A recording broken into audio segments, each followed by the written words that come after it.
Welcome back, Mega Man. If you have any bolts, let me build items to help you. I bet you guys thought I forgot about the shop, right? Well, no, I Hey, didn't. Mega, what'll it be? Shut up, Roll. So, yeah, this is the shop. What do you expect? It's a shop, you buy items, makes the game a little bit easier. Can I interest you in some parts? Only if they're illegal. No, just kidding. Yeah, you can get all these little upgrades. And there's all these unlockable ones, which I have never unlocked. I don't really know how they get unlocked. I'm guessing you have to complete certain requirements or Hey, Mega, actually what'll it beat the be? game. Yeah, probably. Can you not talk over me? Alright. Well, we can, you know what we're going to do? We're going to buy the... actually, wait, no. Because the levels I'm about to do don't really have... They do. You know what? They do, actually. Bounce Man has quite a few bottomless pits. Ta-da! All ready. So we're going to buy that. Good luck out there, Mega. And I have quite a few more bolts left. Are So you you know what? sure? I'm going to buy myself another extra life because I've been buying those behind the scenes. Good luck out there, And, well, that's it for now. Let's just Yo, go... Mega, can I interest you in some parts? Completely forgot about this section as well. Oh yeah, it has some of the Mega Man X stuff, doesn't it? What was it, the energy balancer? Yeah, because that's actually something that Mega Man X has by default, but you gotta buy it separately, whatever, canon. Point is, we're moving on to Bounce Man.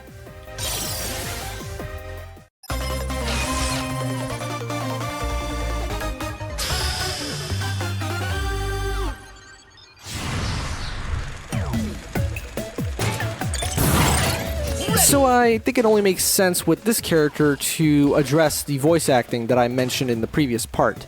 Now, the voice acting in this game is not bad at all. In fact, I believe the main characters, you know, the main cast, not the Robot Masters, they're all voiced totally fine. You know, serviceable performances, no problem there.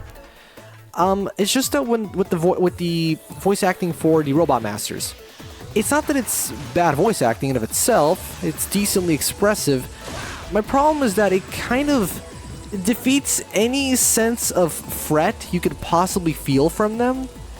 You know, especially when you give them these very humane, very normal sounding voices. They could have at least gone like the E102 Gamma route or something, or Omega, and like, you know, made them sound like robot-y robots. Okay, this is an inconsistency with the stage that I really dislike. So what happened right there is I held left, and you saw how it didn't shoot me forward. Now I'm going to let go, and it shot me forward, no problem. Keep that in mind when I get to a later point in the level, okay?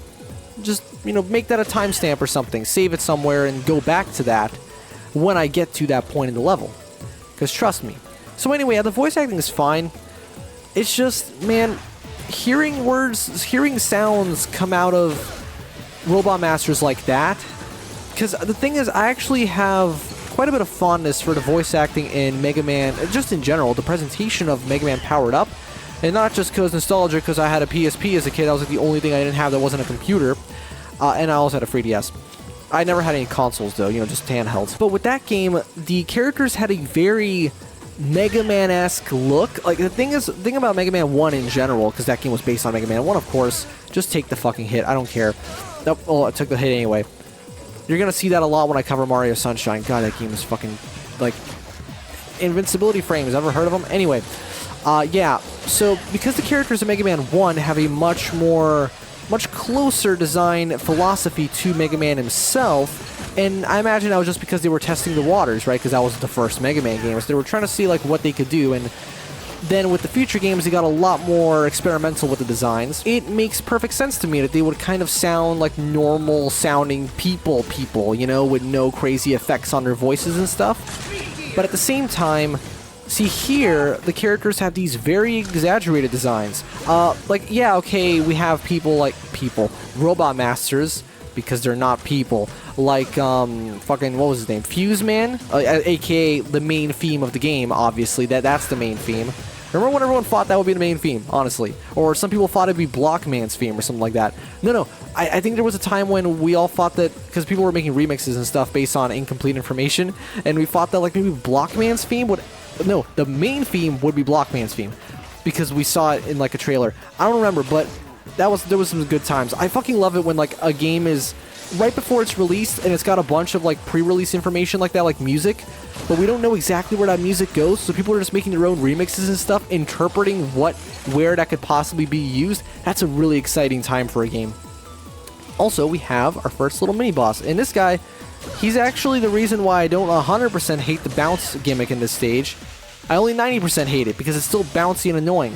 But this guy actually makes it cool because the second time you fight him, well, you'll see. But anyway, back to the whole voice acting thing. The bottom line is that I can't really take these Robot Masters seriously as like a fret when they sound all normal. Because I never really took the Robot Masters in Mega Man 1 as fret. Well, no, they're definitely a fret in the original game especially, or even, you know, powered up on the highest difficulty. They've made it a little easier, obviously, because it's a, you know, game from like 2009, I think, or 8? Or 7, no, 2006, I think. Point is, it's not a game from the 80s, so it's not quite as challenging. Yep, they respawn infinitely. Great. Thanks, Wario. They look like Wario. That's the joke. It's not even a joke. They literally just look like Wario. No, okay, that part's safe. That one has a Wario in there. There you go. So I don't know, I feel like maybe they should have just not giving them voices at all. Or if they had given them, because they did, obviously, no, they're not going to intentionally sabotage the voice acting for the sake of, like, the funnies. Because, man, Mega Man 8's voice acting is just so damn funny. Like, it's actually hilarious. And it's so rare that something in a video game makes me laugh. Because when people say stuff like, oh, that was really funny and stuff, I never get it. Anytime anything tries to be funny, it's never funny to me. The only time something's funny is when it's just, you know, it's an interesting, like, circumstance. Something happens that probably wasn't supposed to happen. That's funny. Game glitches are fucking hilarious to me. You know what I mean? That kind of stuff. That is hysterical. When something goes wrong and, like, the character fucking clips halfway through the stage, like, that is funny as shit. But just something that's like Conker's Bad Fur Day, for example. Maybe it's because I'm not, you know, 8 years old, but I don't really find that game funny at all. Like, none of the writing is funny to me. Like, yeah, well, they say bad words, whatever, I don't care. It's like, it's not really all that funny because it's clearly a comedy-driven game, therefore, it automatically fails at comedy for me. You know, I've actually been able to completely ignore my most hated thing about this stage, and as you can see, it's the bouncing. And it's because, well, honestly, I can't hate it anymore because I've played it too many times. Now I know how to work around the jank. Like, I know how to work around its tricks. So I know the best angle to take for different jumps and such, you know, so I can approach, there you go, boom, and do it like a pro. I'm not a pro.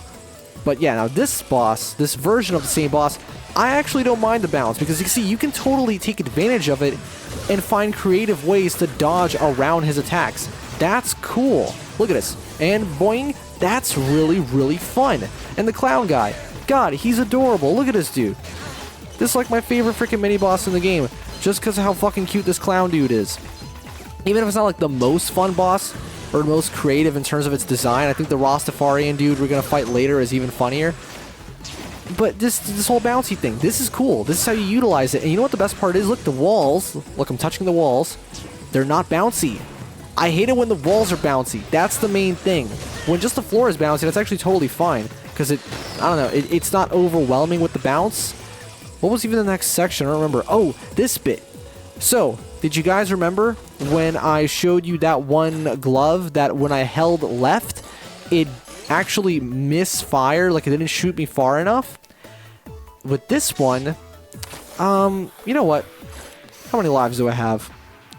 Quite a few. You know what? Fuck it. It's only a couple bolts. Let me show you something. You see what happened right there? I let go, and it didn't shoot me far enough. And you know what sucks even more? I got lucky that time. Because last time I let go, that thing killed me. Like, it launched me just short of the platform. And, oh.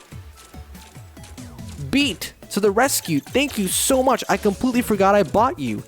Yeah, I bought him in off screen. So that's great. So basically, I have to nearly kill myself here to hold... Jesus Christ. You see the problem? Because I can't let go, because you saw what happens when I let go. I don't make it. This one makes it no problem. But this one, you have to just be right on the edge and tap left. There you go. How did that take me so many attempts? And that's every time. It's inconsistent. What's up with that? Like, really, did they not set the velocity on that particular glove correctly? It's really frustrating when those kind of things happen because you can't trust the game anymore. You know? It's kind of like, imagine if in a 3D Sonic game or something, you know the spring is supposed to send you a particular amount forward, and then it doesn't. Okay, to be fair, I think that actually has happened in Sonic 06. And let me tell you, it's happened in a lot of Sonic fan games I've played. So it's not an uncommon occurrence, you know, in the worst case scenario, but this is a great game. This is a really fucking good game. I love this game so much. It's polished, it's great looking, it sounds great, it plays tight as a drum, tighter than fucking, okay, well, I'm dead. That's okay, but it's also challenging, as you can see. I don't know if it's challenging for the right reasons. To be honest, I don't understand anything about game design. I don't know what is challenging for the right reasons. What does that mean? I have no idea. What I do know is that when I die in this game, I feel like it's only partially the game's fault. I mean, because it's really hard to like accept the fact that yes, it was your fault, but only partially, in the sense that I don't feel completely cheaped out like in most games when I'm just like, this game is fucking trash. Like, what the fuck? No, here, I'm most of the trash, which is true, because I am trash. That's just a fact. Now, those balloons, you know, I always thought you could stand on those for some reason, because there was this one set piece, I'm not sure if you noticed, but there was one part in the level where it looks like you can land on them to get an E-tank. That's not what you're supposed to do. I think you're supposed to use the Impact Man's weapon to dash there, and I didn't do it, of course, because I could just buy more. That's the one thing about the shop system, that it does kind of cheapen those kind of, you know, goodies in levels, because you can just buy them. Like, it literally just gives them a objective monetary value, which you can grind. But at the same time, I get it. No one wants to, not everyone at least, wants to try and figure out that obtuse-ass way to, like, you know, access the collectible. It's like, fuck it, just buy it. That's fine. That's an aspect of modernization I really don't mind at all. Oh, there you go. This time we made it. Great. And just like that, the level's pretty much over. You know, it's funny how things go by really quickly when you're trying to commentate. So, before we walk in, let's whip out the impact thing and get ready for some, well, bounce. Bounce, man! You're not Clown Man. Stop not being Clown Man. Okay, no, really. What the fuck? Okay, yeah, that's the thing. The voice acting just kind of rubs me the wrong way sometimes. This dude's boss pattern is, I have no idea. I just hit him with the thing, and he goes all I'm everywhere now. And then, hold on, in a few he's gonna activate, because like no matter how many times you hit him, they're scripted to always enter their double gear mode, I think. Let's try it again. Okay, we're gonna hit him now, and nope, no chance. You have to endure the double gear, which is fine actually, because you have double gear on your own. And I just realized I haven't actually used double gear like a single time in this level. Have I? Damn, I'm not sure. Aw, playtime's over. I don't know how to feel about the delivery of that line.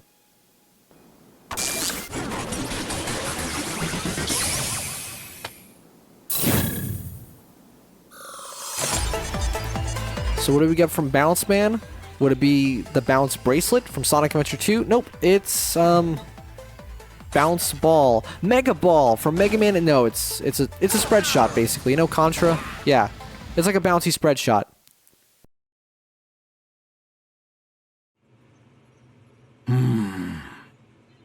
Doctor, is something wrong? The double gear system. It was so very long ago. It was on that day, Wily and I had our falling out. He quite literally threw a wrench in our gears. We were students then, each pursuing robotics research in our own way. Each of us was passionate about forging the way ahead. To a future where humans and robots might live together in harmony. By giving robots independent thought, they can be true partners to humankind at last. Naive as always. Even robots that think for themselves will never be anything more than tools. But with unstoppable power, insurmountable speed, it's only when we build robots with the power to outdo humans that people will truly accept robots for what they are. And with my double gear system, we can make that dream a reality.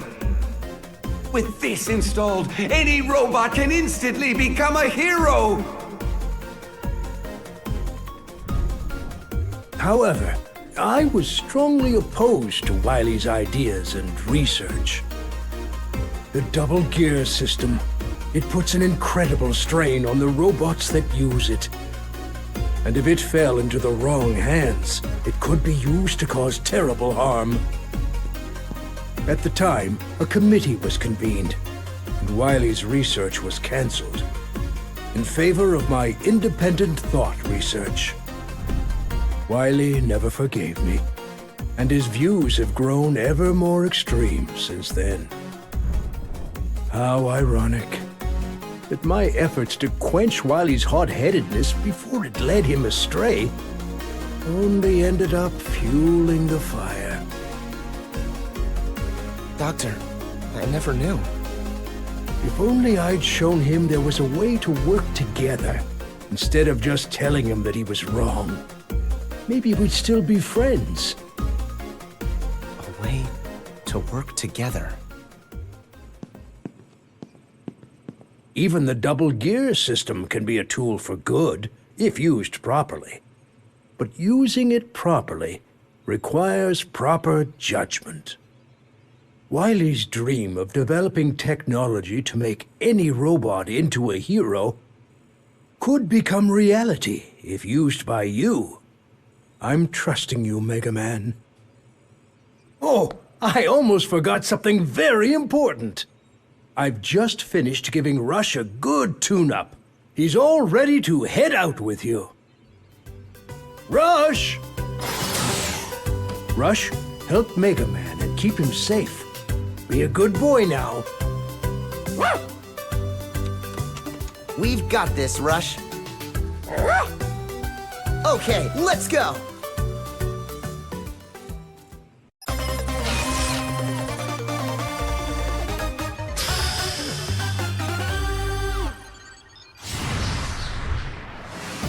You guys enjoy that cutscene? You know, I'm a little mixed on the cutscenes in this game. On one hand, I really do enjoy the way that it elaborates upon, it really expands upon the past of these characters, you know, because it's fun when you have, like, that trope of, like, you know, the wise old man, but then you figure out what he was like when he wasn't such an old man. It's really interesting, and it gives a new dimension to the character, especially ones that you've known for so long. But on the other hand, they go on for a bit long, I'm not gonna lie. Like, it starts to get a little bit like, okay, maybe you can just speed it up a little bit, you know, just move the dialogue along faster. Anyway, this is Fuse Man stage. It's the trope electrical level. Nowhere near as hard as Electman from the classics, obviously, but it's still a pretty damn cool level and a theme song that is honestly almost as iconic as this game. In fact, no, it's more iconic than the game's main theme. It's a freaking banger. Again, I've already talked about this, but the soundtrack is really good. And if some of you have played the game yourselves, you'll notice that I edited out a particular message for a tutorial.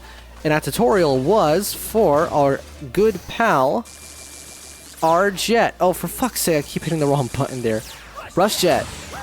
This is a really bad place to use them. Okay. Point is, though, we have Rush Jet now. How often am I gonna use them? I have no idea, to be honest. I don't really use Rush Jet too much. You know, they nerfed him in since Mega Man Free. Yeah, sure. No, in general, I just haven't used them all that much. Oh, definitely, yeah. In Mega Man Free, he was at his peak because, well, he could just do anything, pretty much. He was absolutely broken, and I understand why they nerfed him, because at that point, the game just kind of fell apart.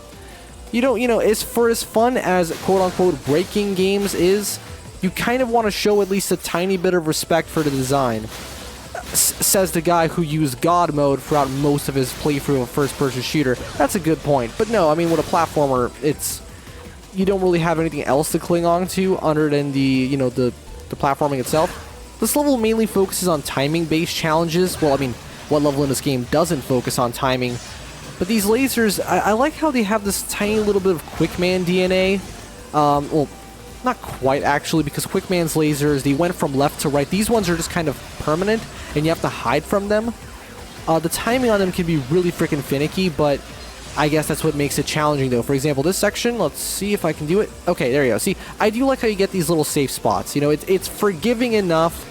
This is a really fun part, if I can get the timing right, because so far, I've actually never gotten the timing right. Let's see if I can do it this time.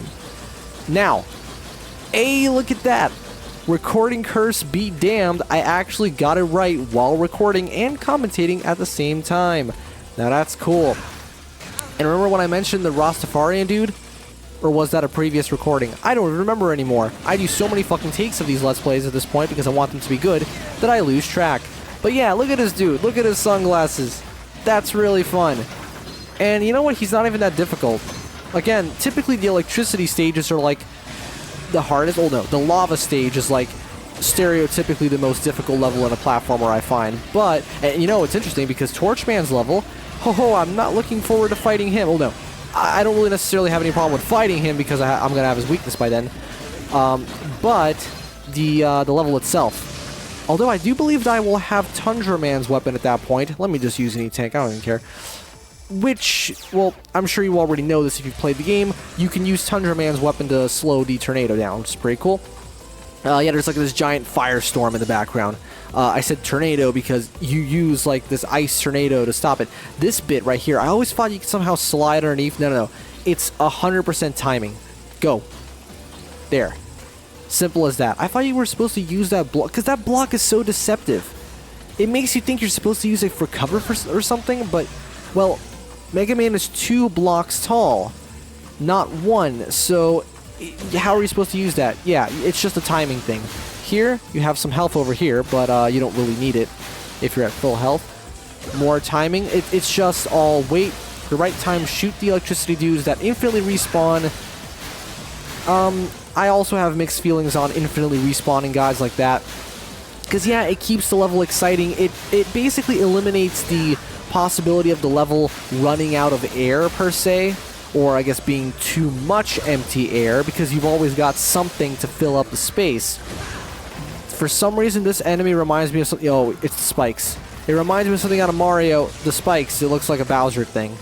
Huh. I guess that's where they got their inspiration from. And here's another follow-up on that classic formula this game uses, where it introduces a simpler version of a more challenging obstacle later on. So here we have this set piece, which is basically just an XL version of the set piece that we had earlier. Although we do get a little bolt there, so that's nice. It's kind of interesting that they put the bolts in like these preset locations, even though... Yeah, am I even trying at this point? Look at those drones! Topical joke. I don't know anything about topical jokes, to be honest. Let's actually try and do this section legitimately. I want to keep as much health as I can for the boss, because he is quite tricky, even with his weakness. So let's study the pattern, and go. Focus. Focus. You know what? I still count that as a success, because I just about made it, and then I didn't make it, which of course means that I didn't make it. You know, I just noticed. Look at that. Look at the Wily thing. The colors are different depending on the guy you're fighting. That's a really nice touch. Although I think I can see a tiny gap between the... No. I'm not sure. It's a Photoshop thing. Whatever. It's only going to bug me. It's like when Exo Paradigm says that, like, a game is only rendering at 439p instead of 480p. It's like no one cares. Yeah, well, he cares, and I care about those kind of things. So now we're just going to use the B-ball, because obviously rubber stops electricity, don't you know? That's why all my cables are covered in rubber instead of... I don't know what they would be. Okay, so... I actually don't know. This is not his double gear attack, though. Do they... I think they only use the double gear... Wait a second, what the fuck? I just realized I accidentally used Rush and went back to normal Mega Man. That's annoying. There it is. Double gear. And yeah, it's fairly challenging to dodge. Although... it's not impossible. I'm just really bad at this game, to be honest. And I'm only using the casual mode as a crutch to be able to play through it more easily. Are we gonna get a knockoff Elect Beam, or what?